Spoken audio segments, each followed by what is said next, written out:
అందరికీ నమస్కారం. ఓదార్చే మనసు కన్నా సాయం చేసే గుణమే మిన్న అని మన పెద్దలు చెప్తూ ఉంటారు. అలాంటి కథల ద్వారా మన జీవితానికి ఒక దిశానిర్దేశం చేయాలనే సంకల్పంతో డాక్టర్ గీతా చెల్లా మానసిక నిపుణురాలు రాసిన ప్రేరణ 100 కథల పుస్తకం నుండి ఈరోజు మనం 14వ కథను చెప్పుకుందాం. కథ పేరు సైనికులారా సలాం. ఇంకా మరి కథలోకి వెళ్ళిపోదామా? ఒక వ్యక్తి విమానంలో కూర్చొని పుస్తకం చదువుతుండగా అంతలోనే 10 మంది సైనికులు వచ్చి కూర్చోవడంతో అక్కడ సీట్లన్నీ నిండిపోయాయి. ఆ వ్యక్తి పక్కనున్న సైనికుడితో ఎక్కడికి వెళ్తున్నారు అని అడగగా, ఆగ్రా వెళ్తున్నాం సార్, ఆ తర్వాత డ్యూటీకి పంపిస్తారు అని చెప్తుండగా, భోజనం కావలసిన వారు డబ్బులు చెల్లించి భోజనం చేయవచ్చు అని అనౌన్స్మెంట్ వినిపించింది. ఆ వ్యక్తికి ఆకలిగా ఉండడంతో లంచ్ చేయడానికి ఆర్డర్ చేద్దామనుకుంటుండగా సైనికులు మనం కూడా లంచ్ చేద్దాం అంటుంటే మరొకరు వద్దు, విమానంలో ఖరీదు ఎక్కువ, విమానం దిగాక సాధారణ హోటల్లో తిందాము అన్న మాటలు ఆ వ్యక్తికి వినిపించాయి.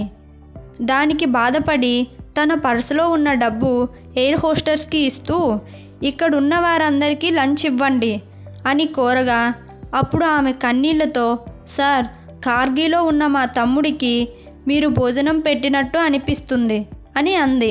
భోజనం అందరూ తిన్నాక ఒక ముసలాయన వెనక నుండి వచ్చి, నేనంతా గమనించాను, మీకు అభినందనలు, మీ పనిలో నాకు కూడా భాగస్వామ్యం ఇవ్వండి అంటూ 500 చేతికి ఇచ్చాడు.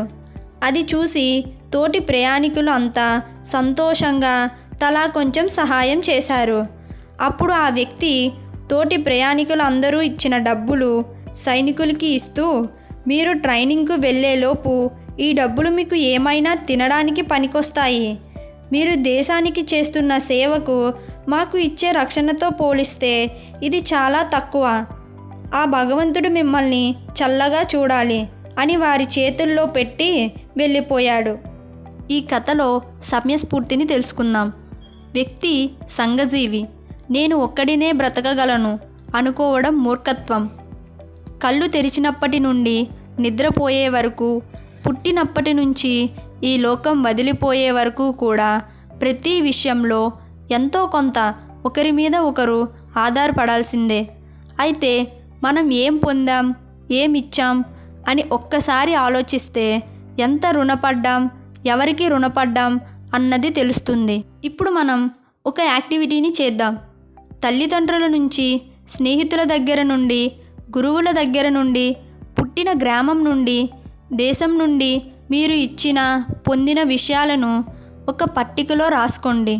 ఎంత రుణపడ్డారో తెలుసుకోండి.